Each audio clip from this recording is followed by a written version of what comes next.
আসসালামু আলাইকুম। এখন আপনারা দেখতে পাচ্ছেন আমি একটা বালতিতে পানি নিচ্ছি। অবশ্যই পানিগুলো আমি কবুতরের জন্যই নিব, বা এতে আমি কি দিব তাদের।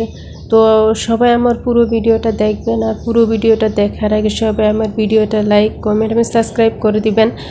তো এখন দেখতে পাচ্ছেন আমি এটাতে পানি ভরতেছি। তো এখানে আমি পানি নেব হচ্ছে সর্বোচ্চ 2 লিটার। তো 2 লিটার একটু বেশি বেশি পানি দিই, কারণ আমার কবুতর একটু বেশি, তো এর জন্য আমি একটু পানিটা বেশি দিই। আর পানি বেশি দেওয়ার কারণ হচ্ছে কারণ বাইরে অনেক গরম, আমার পানিটা একটু বেশিক্ষণ থাকবে, এর জন্য আমি পানিটা আরও একটু বেশি করে নিছি। তো এখন দিব হচ্ছে আমি এখানে একটা উট স্যালাইন দিব, কারণ কবুতরকে খাওয়ানোর জন্য, কারণ বাইরে যে পরিমাণ গরম, এর জন্য আমি কবুতর সুস্থ থাকার জন্য আমি কবুতরকে উট স্যালাইন দেবো। আর আপনারা এটাও জানেন উট স্যালাইন শরীরের জন্য সুস্থতা, এবং উট স্যালাইন শরীরের জন্য অনেক উপকার। তো এখন আপনারা হয়তো এটাই ভাববেন আমি উট স্যালাইন কেন দিচ্ছি, কবুতরের জন্য তো স্যালাইন আছে। হ্যাঁ আছে, আমিও জানি কবুতরদের জন্য স্যালাইন আছে, তারপর আমি কবুতরদের উট স্যালাইন দিচ্ছি। কারণ উট স্যালাইন দিলে ধরেন কবুতরগুলো সুস্থ থাকবে, আর বাইরে যেই পরিমাণ গরম থেকে তারা একটুই পাবে।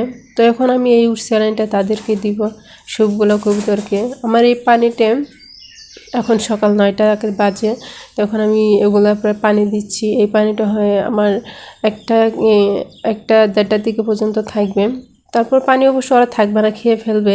তারপর যেটুক থাকে সেগুলো আমি সরাই ফালাই দিই, কারণ একটা ওষুধের মেয়াদ থাকে আপনার 3.5 ঘন্টা অথবা 4 ঘন্টা। একটা ওষুধের, যে কোনো ওষুধের মেয়াদ এতটুকু পর্যন্ত থাকে। তো আমি এখন এই পানিগুলো সবগুলারে দিব, সব কবুতর খাঁচার ভিতরে দিব।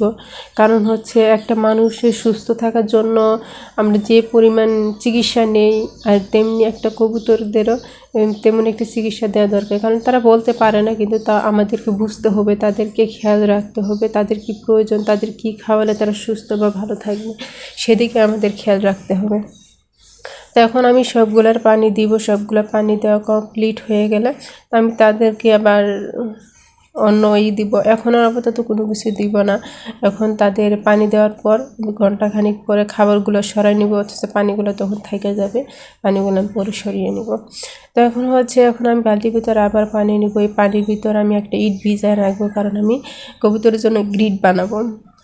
তো আমি আগে গ্রিড বাজার থেকে কিনে নিয়ে আসতাম, তারপর আমি এই গ্রিড এখন থেকে নিজেই বানাই।